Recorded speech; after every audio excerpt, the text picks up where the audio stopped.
नमस्कार साथियों, मैं पंडित दिनेश कुमार दुबे शास्त्रीय अनुभूत चैनल के माध्यम से। साथियों, आज हम आप लोगों को भगवान भुवन भास्कर भोलेनाथ के बारे में कुछ बताऊंगा। बहुत अच्छी कहानी है, आप लोग बड़े ध्यान से इस एपिसोड में वीडियो पर बने रहिए और हो सके तो लाइक करके कमेंट कर दीजिए। साथियों, बात उस समय की है जब देवी और देवता एक साथ मिलकर समुद्र मंथन की तैयारी कर रहे थे। समुद्र को मथने की तैयारी कर रहे थे, क्योंकि उनको पता चल गया था कि जब समुद्र को मथा जाएगा तो इसमें से अमृत निकलेगा। उनको ये नहीं पता था कि अमृत के साथ साथ और भी बहुत सारी चीजें निकलेंगी। उनको केवल इतना ही पता था कि जब हम समुद्र को मथेंगे तो इसमें से अमृत निकलेगा और हम खा पी के अमर हो जाएंगे।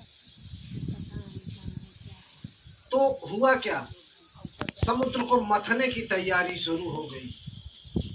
मंदराचल पर्वत को मथारी बनाया गया और रस्सी के रूप में शेष नाग वासुकी को लपेटा गया और एक तरफ देवता एक तरफ मिलकर उस मथानी को मथने लगे। मथानी जब मथी जा रही थी उस समय मथानी के घर्षण से सागर का जो जल था वो गाढ़ा हो गया। जब सागर का जल गाढ़ा हो गया तो मथानी जो कछुए के पीठ पर रखी हुई थी, अपने तेज से घर्षण से जोर से जब चल रही थी अपने अति वेग से, तो उस समय सागर में से नीला नीला द्रव्य निकलने लगा। देवता और दानव खुश हो गए, सोचे अमृत आ रहा है। लेकिन ये क्या, धीरे धीरे समुद्र का ताप बढ़ने लगा। समुद्र में से नीले नीले बुदबुदे उठने लगे, समुद्र का जल गाढ़ा होने लगा। वासुकी नाग अपनी फुंकार से वातावरण को पूरा एकदम भयभीत बना दिया।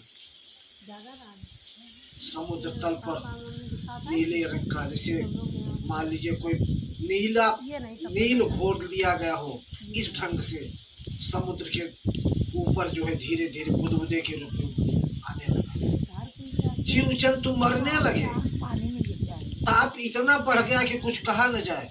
सब व्याकुल हो गए, सांस लेने में दिक्कत हो गई, सब घबरा गए। ये क्या हो गया, हम तो अमृत खोजने निकले थे, ये सागर में से क्या आ गया। देवता और दानव सब पागल हो गए, जीना मुश्किल हो गया, त्राहि त्राहि मच गई,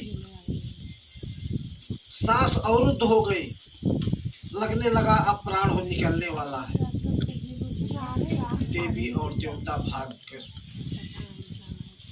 ब्रह्मा जी के पास, त्राहि माम प्रभु रक्षा करो। तो साथियों, जब देवी और देवता भागकर ब्रह्मा जी के पास पहुंचे और ब्रह्मा जी से गुहार लगाए कि त्राहि माम प्रभु रक्षा कीजिए, हम लोग तो सागर को मथ रहे थे अमृत के लिए, उसमें से पता नहीं क्या निकला है। ब्रह्मा जी ने कहा, यह तो कालकूट विष है, इसके प्रभाव से सारी सृष्टि खत्म हो जाएगी, कुछ नहीं बचेगा, प्रलय आ जाएगी और इसको मैं भी कुछ नहीं कर सकता हूँ। इसके लिए आप लोग भगवान विष्णु की शरण में जाइए। देवी देवता भागकर विष्णु की शरण में। विष्णु ने कहा कि लय और प्रलय को रोकने की यदि क्षमता है तो भगवान शिव में है और किसी में नहीं। इस कालकूट विष को अगर कोई रोक सकता है तो भगवान शिव, बाकी और कोई नहीं। आप लोग चलिए, मैं आपके साथ हूँ, चलिए भगवान शिव के पास चलते हैं। ऐसा कहकर सारे देवी देवता राक्षस सब भगवान विष्णु को लेकर कैलाश पर्वत पर भगवान शिव के यहाँ पहुंचे। भगवान शिव उसमें माँ पार्वती के साथ अटखेलियाँ कर रहे थे। सारे देवी देवताओं, सारे सृष्टि के कर्ताओं को देख के भगवान शिव ने पूछा, क्या बात है, आप लोगों का कैसे आना हुआ?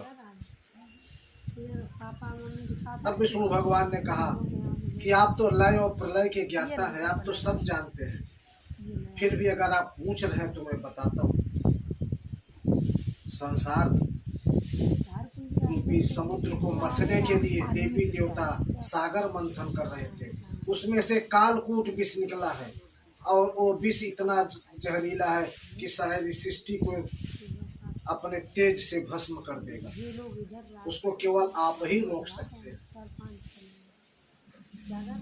भगवान शिव माँ पार्वती को छोड़कर अपना त्रिशूल उठाए और साथ में चल दिए और पहुंच गए सागर तट पर। लगे तांडव करने, लगे डमरू बजाने। उनके डमरू के ध्वनि से निकली तेज ध्वनि के कारण सारा विश्व एक जगह इकट्ठा होने लगा।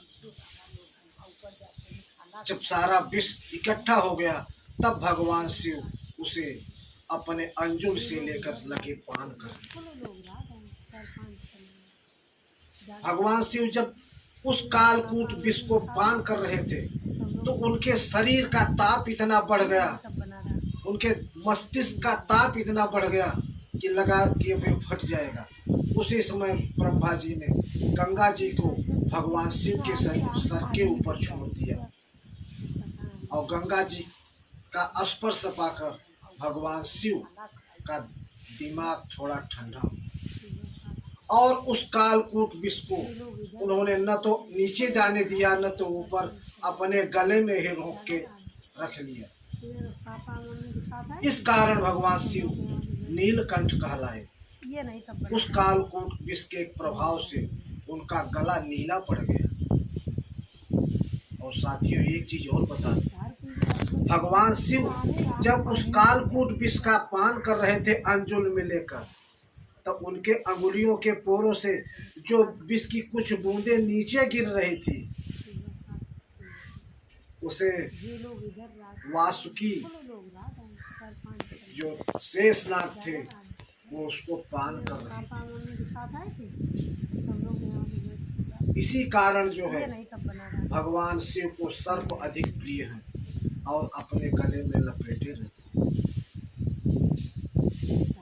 ये सब विष पान करने के बाद भगवान शिव जब कैलाश पहुँचे तो माँ पार्वती ने पूछा कि सर्पों का क्या राज है, इनको क्यों आप गले में लपेटे हैं? तब भगवान ने बताया कि जब हम विष पान कर रहे थे तो हमारे अंजुल से जो विष नीचे गिर रहा था वो जमीन पर न जाके ये नाग लोग जितने थे वो सब पान कर रहे थे उसका। इसलिए नाग मुझे अत्यंत प्रिय है और मैं इनको अपने गले में धारण करता हूँ। तो साथियों ये रही आज की कहानी। आपको कैसी लगी कमेंट करके जरूर बताइए और हो सके तो चैनल को सब्सक्राइब करके लाइक कर दीजिए। धन्यवाद।